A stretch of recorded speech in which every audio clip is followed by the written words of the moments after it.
Malakas pa nga rin pala yung agos ng sapa sa lugar namin, kaya hindi ako nakapasok ng trabaho. Kaninang madaling araw nga ay delikado pa kung pipilitin kong bumiyahe, kaya mas pinili ko na lang na umabsent muna. Nung kumalma na yung panahon ay sinamahan ko na lang ang aking mama sa mga lakad niya. Ma, dito. Kaway ka. Sapa, kaway. Ba't pa ako kakawa? Mula sa bahay nga ay nilakad namin papunta sa tulay, kung saan nakapark yung motor ko na si Snow. Ganito nga pala ang kalagayan ng kapitbahay namin na sila Ate Pam. Delikado tuwing magkakaroon ng bagyo at malakas na ulan, dahil kaunting lakas lang ng sapa ay maaari nang pasukin ang bahay nila. Habang naglalakad nga ay may nakita pa kaming maliit na landslide. Nang mga oras na ito ay medyo humina na ang daloy ng sapa, kaya kanya-kanya na namang diskarte sa buhay ang mga kalugar ko. Hawak ka sa akin. Hawak ka. Ha? Apa na kaya? Ha? Tawa ka. Delikado nga pala ang paglusong sa baha, lalong-lalo na kung may sugat ka sa katawan, dahil maaari kang magkaroon ng sakit mula rito. Ngunit kaming mga Tagalaan ay walang ibang magagawa kundi suungin at lusungin ng baha para makapunta sa kabayanan. Kinuha ko na nga pala rito si Snow, nakiparada dahil hindi ko na siya maitawid. Wala nga pala siyang masilungan, kaya magdamag siyang babad sa ulan. Mabuti na nga lang at walang naging problema, kaya umandar pa rin siya. Kaya doon pa lang ay sobrang blessed na blessed ko na. Rough road pa nga rin pala yung kalsada dito sa amin, kaya hindi mawawala yung mga kalsada na lubak-lubak. Dito nga pala yung kalsada kahapon na bahang-baha, na ngayon ay pinalitan naman ng makakapal na putik. Sa lakas nga ng ulan kahapon ay halos hindi makita ang mga bundok, pero ngayon ay tanaw na tanaw at nasisilayan na. Dito nga pala kami ni Mama dumiretso sa may palengke. Nagkaroon nga pala ako neto ng maliit na problema dahil nahirapan akong tanggalin yung susi kay Snow. Nauna na nga pala netong pumasok si Mama sa tindahan ng tito at tita ko, kung saan naman naabutan ko sila na busy sa pagtitinda. Nakita ko nga rin dito na nakadisplay na yung ampalayang nakatanim sa bahay. Hello vlog! Bili na kayo! Subscribe and Like and subscribe. Like and subscribe kay Uncle Bray. Okay. O si Kuya i-vlog, isama mo sa vlog oh. Ay, wag.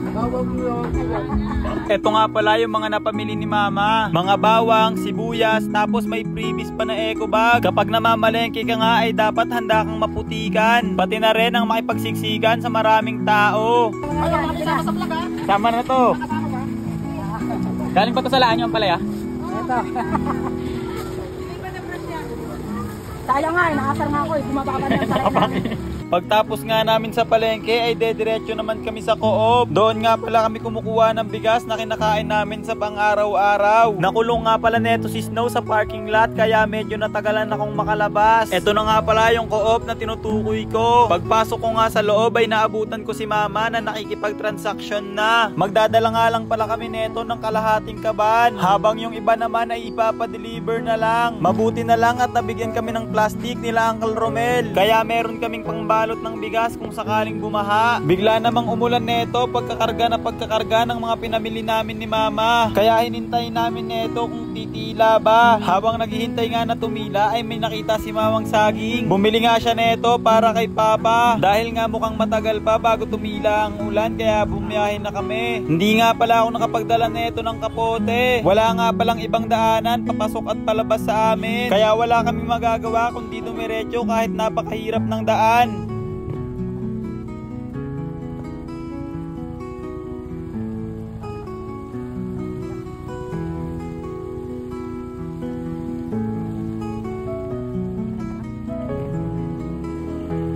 Pagdating nga sa umaapaw na tulay ay maglalakad na ulit kami. Isa-isa naming bibit-bitin yung mga dala-dala namin.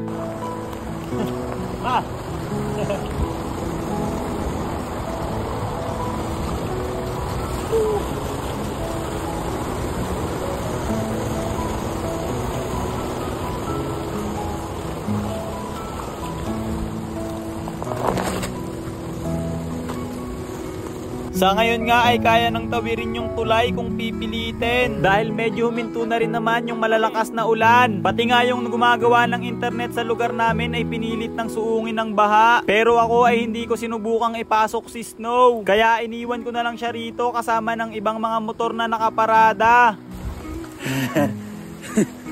Tamang buhat na nga ako neto ng bigas hanggang sa makarating sa bahay.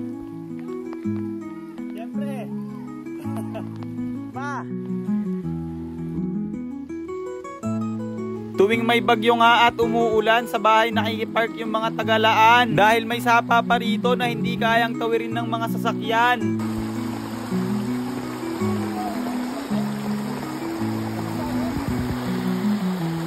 Ito nga pala yung nagsisilbing tulay para makatawid sila. Delikado na dahil medyo may sira na. Sa lugar namin ay kahit papano buhay pa ang salitang bayanihan. Dito nga ay tulong-tulong nilang ginawa yung tulay nang bukal sa loob nila at nang may pagkakaisa. Dito nga ay nakita ko pa si Mark. Iiwan niya na yung motor nila dahil hindi naman makakatawid. Kumuha pa nga sila neto ng isa pang kawayan. Dadagdagan nila yung apakan para mas lalong tumibay. Para kapag tumawid ay walang pangamba na baka bumigay.